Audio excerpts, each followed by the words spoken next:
Hello, everyone. Thank you for joining me today. This is Brian, and I am the Cycle Trainer for Starkey Hearing Technologies. If you ever need assistance with Cycle, please call Starkey and ask for technical support, or you can also email us at oms_support@starkey.com. And this is video 13 of our 14 video series. In our last video, we talked about hearing aid replacements, and in this video, we're going to be talking about third-party billing.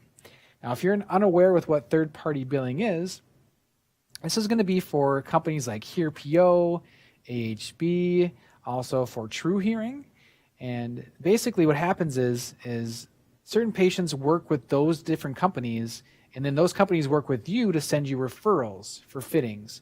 And so they'll send you a referral fitting. You're not the one that's actually selling the hearing aid. You are just fitting that hearing aid on the patient. The patient's buying the hearing aid from that other company, and again, you are fitting the hearing aid on the patient, and you are getting a fitting fee for that. So that's what I refer to when I'm talking about a third-party fitting fee.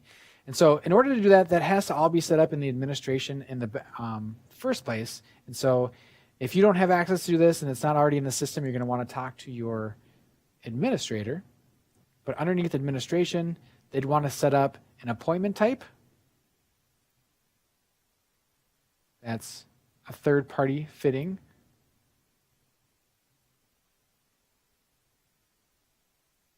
And they'd want to save that. Then they'd also want to set up a service type.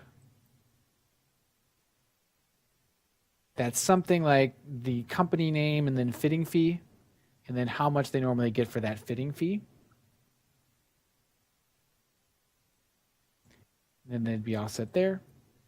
And then you'd also want to set up one more type, and that's going to be the referral source.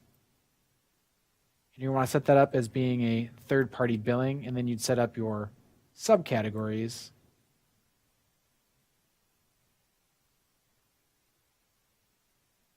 Or third-party billing. And go from there. Once that's been set up, the process of going through this is not going to be the same as though it's a hearing aid sale. So I'm going to walk you guys through all that right now. So let's say that we have a patient. We're going to use Al Moen again since he is the patient we created in the earlier videos. Okay. So you'd search for the patient. You would create an appointment. Okay. You would select the time that you're going to be meeting with that patient. And then you would do your third-party fitting as the type.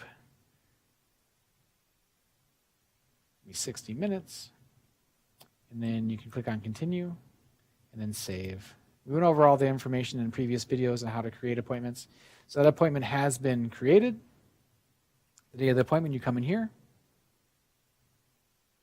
You would enter an outcome. In this particular case, you'd put in their hearing loss and the hearing loss type. Is there a sales opportunity? You'd say no because you don't want this to go against your close rate because you're not the one you didn't sell the person on this. And then you go ahead and you click on, is there a purchase? You're going to say yes, and you'd save that. Now, when you have the invoice come up, this purchase summary, what you're going to want to do is instead of doing hearing aids, because you're not selling the hearing aids yourself, you're actually fitting them, you're going to go underneath services and add services.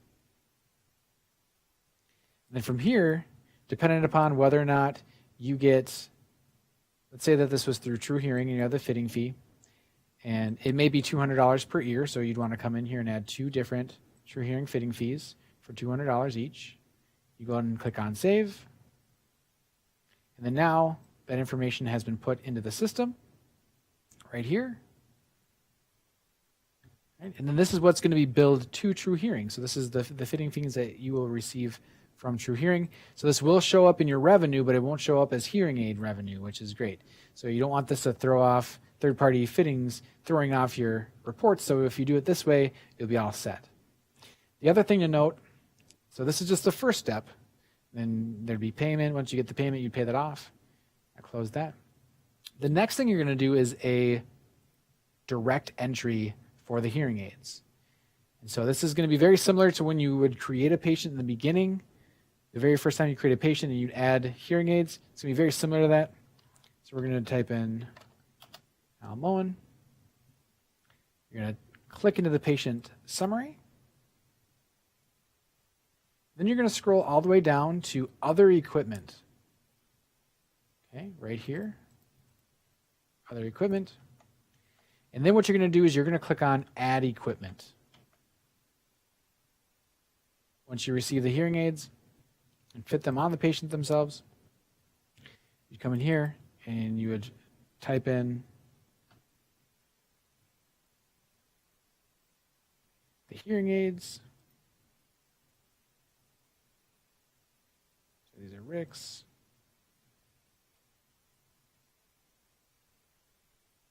Say they're the new Muse rechargeable, which are fantastic hearing aids. Type in the serial number.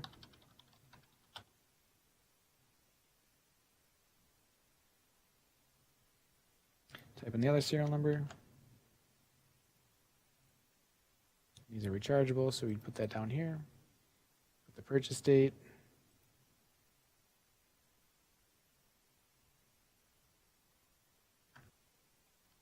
Okay, other warranty information, what have you. Put the binaural fit, and then you'd save it. And then now you at least have this in the system to track those hearing aids, even though they were not purchased from you. They're definitely going to be able to see that here underneath their current hearing aids. The other thing that I just wanted to quickly talk about, since I talked about returns, I talked about exchanges, I talked about replacements, and then now I just talked about the fitting fee. If you go up to reports, and then you go to hearing aid sales, and then you select the clinic and the provider that you want. You also can do all providers if you want. And if you click on go, this is where you're going to find those different things: the returns, the exchanges, cancel orders, the replacements. All that information is going to be in here for you to find later on. So just know that all those different things that you're doing are affecting your reports, so making sure that you do them correctly is going to be paramount. And so if you ever do need assistance, again, please contact Starkey technical support or email us, and we'll be able to help you with that in the future. So that concludes walking through how to do a third-party purchase in Cycle. Thank you so much for your time. I appreciate it. In our last and final video, we are going to be talking about creating insurance claims.